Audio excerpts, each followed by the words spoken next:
So this workshop, as we said yesterday, is titled Decrypting Development, Rethinking Development. Right? So there is one part which is saying that we are trying to understand what is being called development today. And when we started the discussion yesterday, we came to some conclusions that broadly what we are calling development today is a very economic concept. It's about economic growth, it's about more production, it's about... So we need to understand why, and then we looked at some positives and negatives of this concept of what we are calling development. And we realized that there are some serious negatives, which I'll also show you on the slides. So like we said that whether it is a lot of environmental damage, whether it is our democracy itself has been captured by corporates, the kind of laws that are being made. Further, if you look at Chhattisgarh or if you look at war. So then we also said that this core thing, if you are really looking for happiness, is happiness being achieved? That question doesn't seem to be getting answered in this whole thing. What else? A lot of inequality, serious inequality we saw. So this current concept is leading to a lot of problems. And the positives seem to be what I would term as rather flaky. That while yes, we have more goods and services available, but probably they are available only to a small segment of society. We are saying there have been some technological developments, but they come with a flip side also. So it's not that the positives are very robust, which is not to say I'm undermining them. But the question arose that if there are such serious negatives, why is this continuing basically? Why aren't we, if we are a bunch of 20-year-olds who within an hour can come to these conclusions, why aren't people who are thinking policy, who are deciding the fate of countries being able to see this and reshape it? And in that, we came to a conclusion that basically, it's like saying we have our socio-economic systems which have some problems, and we have what I can loosely say is the human worldview, right? Basically, this is our belief systems. This is about what we think is good, what we think is worthy, what we think is worth achieving for. एक अच्छा देश कैसा होता है, एक अच्छा इंसान कैसा होता है, what will make our life happier, worthier. So there is some worldview, and they both feed into each other. It's not that they are independent. So we said that there are certain things we need to sort out in our socio-economic systems, and we are going to primarily talk about the economic system because we are saying this whole notion of development is linked more to our economic system and also our own worldview. So we have to work on the worldview. So when Tuhin was saying all that, it's not necessarily saying that I as an individual is continuing to contribute to this concept of development, because I as an individual have limited freedom also. There are certain things we can sort out in my own life, but we are saying as humans also we need to rethink this whole notion of what is good, what is to be valued, etc. So we have to work on both these things was the broad conclusion we drew yesterday. And so what we'll start on today is basically how has this economic system that we are currently practicing, how has it basically come into being? So we'll do a kind of a historical perspective on how has this, were there different kinds of economic systems before, how did they transform, where have we reached, etc. So that will be the first part of our journey. We said there are 4 or 5 key fault lines in this. One we are saying is the problem of distribution or inequality. There's destruction of nature. There was something we termed as murder of democracy. We also said that does material abundance or GDP growth really deliver well-being, and how much is enough? So these were some of the things we identified as the problems. Why is this problem of inequality there? Various reasons. We can just pop across this. Yeah, that's an interesting quote actually. It says, the rich man's dog gets more in the way of food, comforts and medical care than do the workers upon whom the rich man's wealth is built. But yeah, I think you know some of this. We'll talk about externalization of cost in more detail later. So Yeah, so when we say murder of democracy, this is a slide for those who didn't catch the term yesterday. So we are saying in a democracy, the costs and the benefits should be shared equally. But in the current form of development, the costs are onto some parts of the population, the benefits are to someone else. Then all this land acquisition debate, etc. in the country. So we are dispossessing people without their consent. Is this a democracy then? The right to associate, the right to dissent. I don't know if you heard about the latest crackdown by the Modi government on all these NGOs, Greenpeace, etc. Yeah. So if we say we are a democratic country, we have a freedom to associate, we have freedom of speech. Dissent cannot be stopped in a democracy. You can have a different view. तो हमारी country के लिए particularly valid है, ये सारी चीजें हो रही हैं, हमको समझ में आना चाहिए क्यों हो रही हैं. Governments are deploying police and the army against their own people. Corporate has taken over politics. So this is all, yeah, how much is enough? As a society we are not able to answer this question. As individuals also we are not able to answer this question. So the US was developed in 1950, it was developed in 1970, it's developed in 2010. ये कहाँ तक जाता जाएगा हमें नहीं पता है. As an individual, if I am earning 10,000, I feel I need 1 lakh. If I am earning a lakh, I feel I need 10 lakh. So this question also becomes difficult to answer in this paradigm. Yeah, that's a nice one if you want to see. Can you read it? So there are these two dogs, and the dog in the kennel is saying to this guy, I've got the bowl, the bone and the big yard. I know I should be happy. So it's basically raising this question of कि ठीक है मेरे पास चीजें तो बहुत सारी हैं लेकिन मुझे होना चाहिए खुश, लेकिन मैं नहीं हूँ, क्या करूँ. So we are somewhere missing that question possibly. Yeah, I think we've somewhere talked about this. This is what we were saying, that some of these ill effects are systemic, they are part of the system. Therefore, it's not easy to solve them unless we change the system itself in some ways, right? The structure of the system is such that problems आएंगे, and that is going to be our discussion today when we talk about capitalism, how they are systemic, right? You don't need to write this, I can always share this with you later. So, and if you feel, and this is the paradox we are talking about in some ways. So will better people bring about a better system, or does a better system make better people happy? And either ways कहाँ से शुरू किया जाए? So if we are like we are saying a better system, do we need better? So this is a paradox we grapple with, which is why we have said that we need to work on both these things simultaneously. We can't just try and change our systems. We have to work on people's consciousness, on people's understanding of how things should be. And so it's that was something I was trying to. Okay, these were the slides I basically wanted to share because some things came up yesterday. Let's just look at some numbers. So can you read that at the back? Yes, yeah. Yeah, so basically the World Health Organization says that we need about 2200 kilocalories a day to be healthy. Of course, multiple assumptions there. And in India, domestic food production ever since the 1990s is about 2400 kilocalories a day. So we are producing more than what the World Health Organization says is required for living healthy. And yet, we have 40% children who are suffering from malnutrition, which is double that of sub-Saharan Africa. We are 16th amongst 120 countries in the global hunger index. So we've been touting our food security, etc., but this is the other part. And 78 amongst 81 developing countries that did not improve their hunger situation between 1996 and 2011. So that's the period of the new economic policies also in some ways. क्यों हो रहा है ये सवाल उठना चाहिए. And not just India, the situation is the same across the world actually. That we have 850 million people undernourished in the world, 1 out of 8 that is. The world also there's enough food, we don't need scientific breakthroughs or something. So somewhere this question of distribution needs to be raised. ये क्या हो रहा है इस system?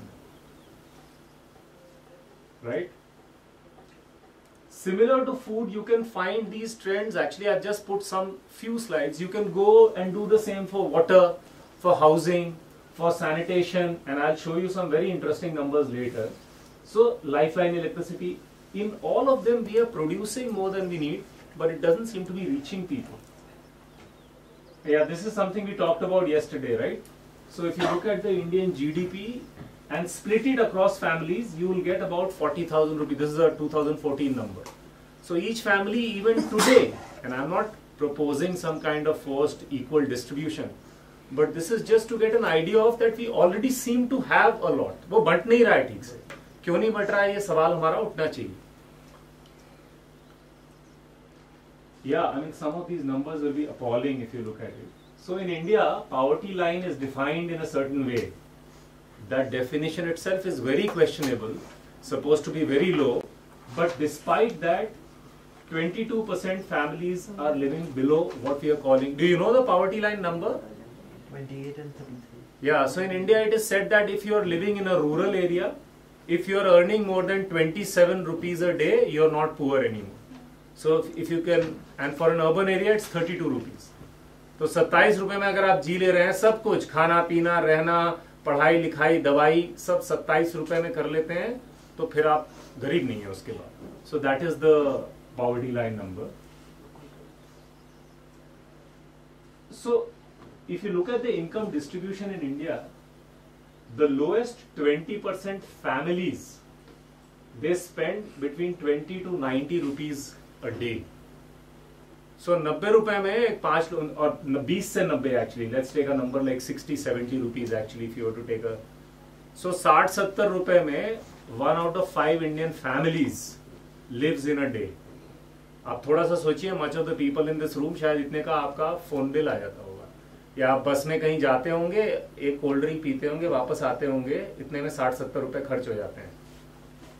इतने में एक परिवार अपना सब कुछ कर रहा है, खाना पीना रहना. So that's the next 20% also is not doing very much better. So that is the state that almost 2/3 of the families, if you take 60% वाला नंबर का भी ऊपर वाला नंबर ले लीजिए, so 245 into 30, so 7,500 रुपए महीने के नीचे में भारत के 60% परिवार अपना पूरा गुजारा कर रहे हैं.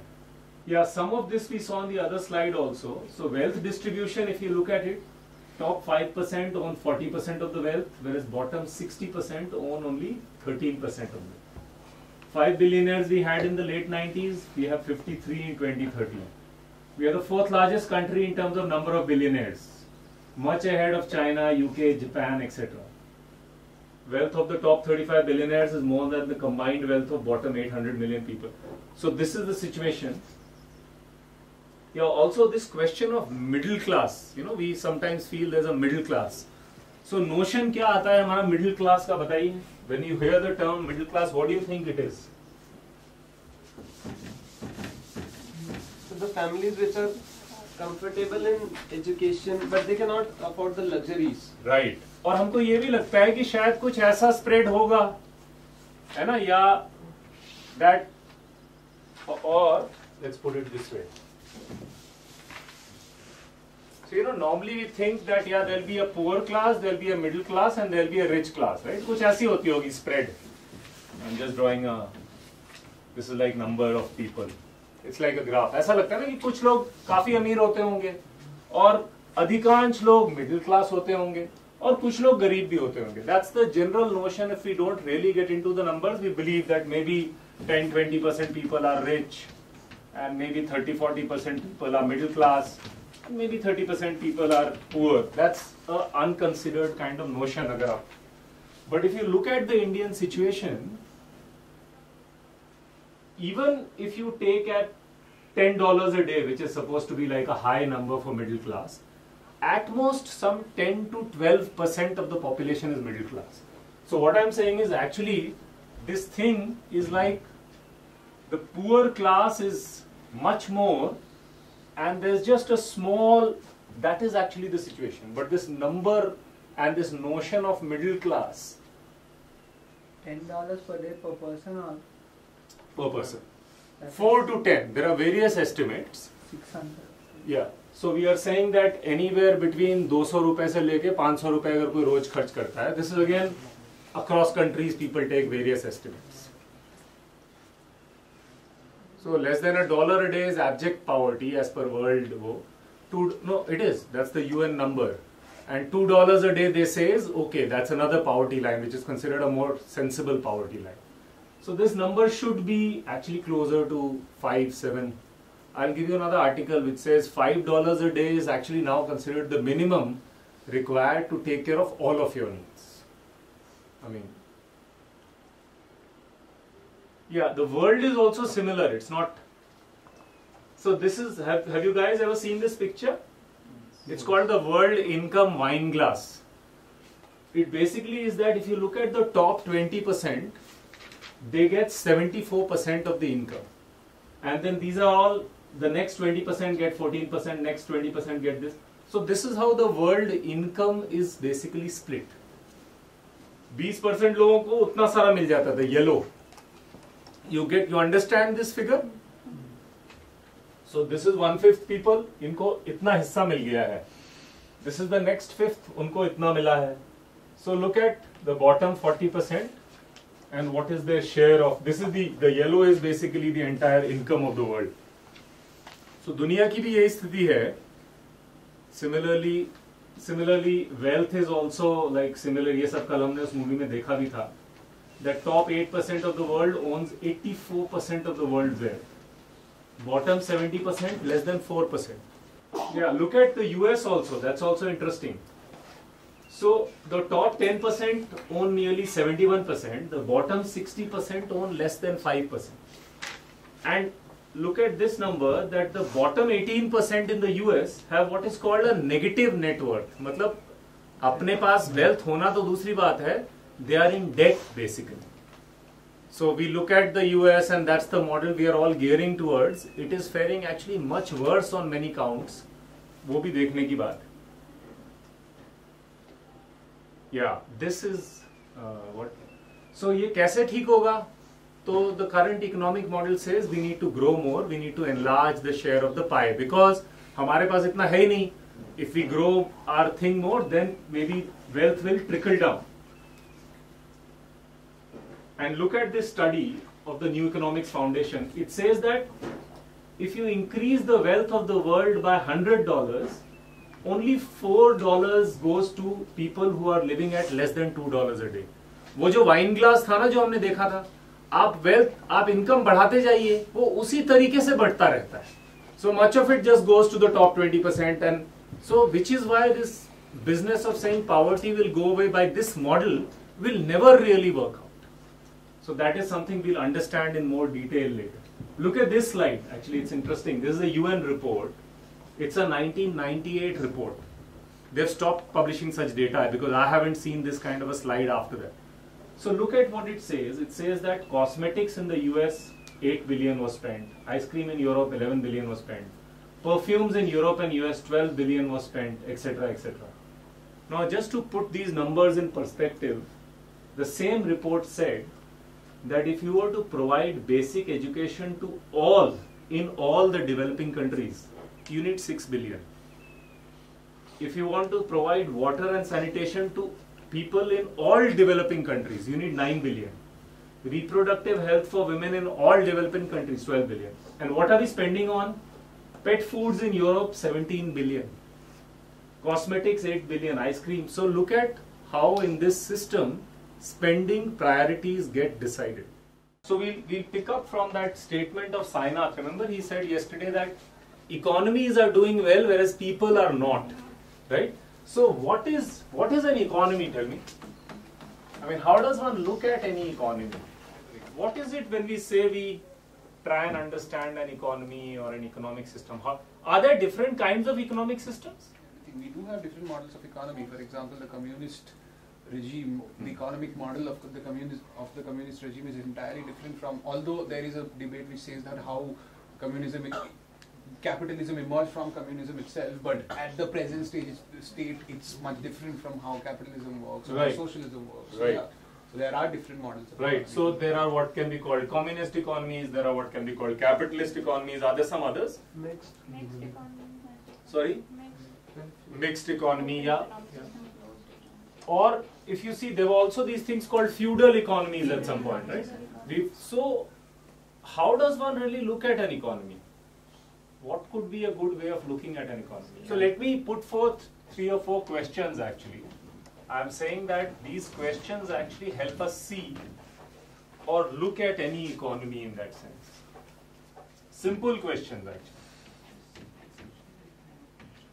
First question, I think, when we look at an economy is to ask basically who owns what.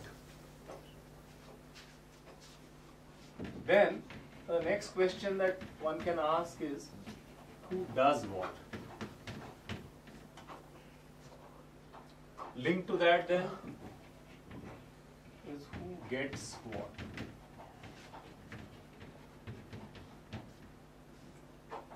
And we can also ask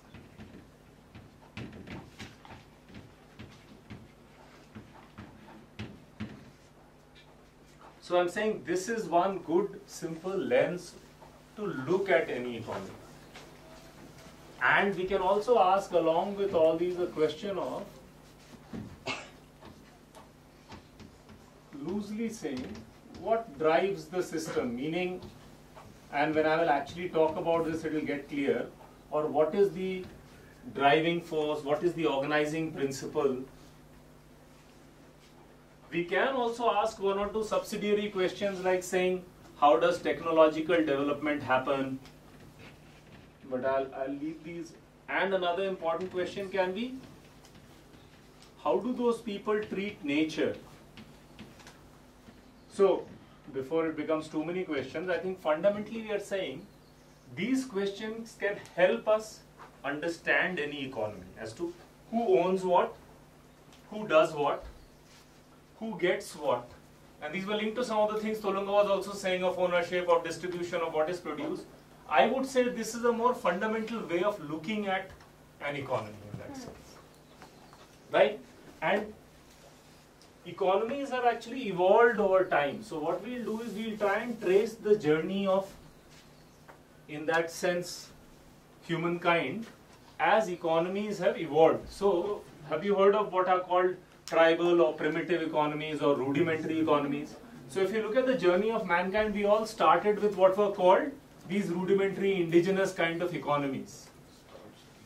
Then they kind of moved to what can be loosely said to be a village economy, and we'll get into some of these things.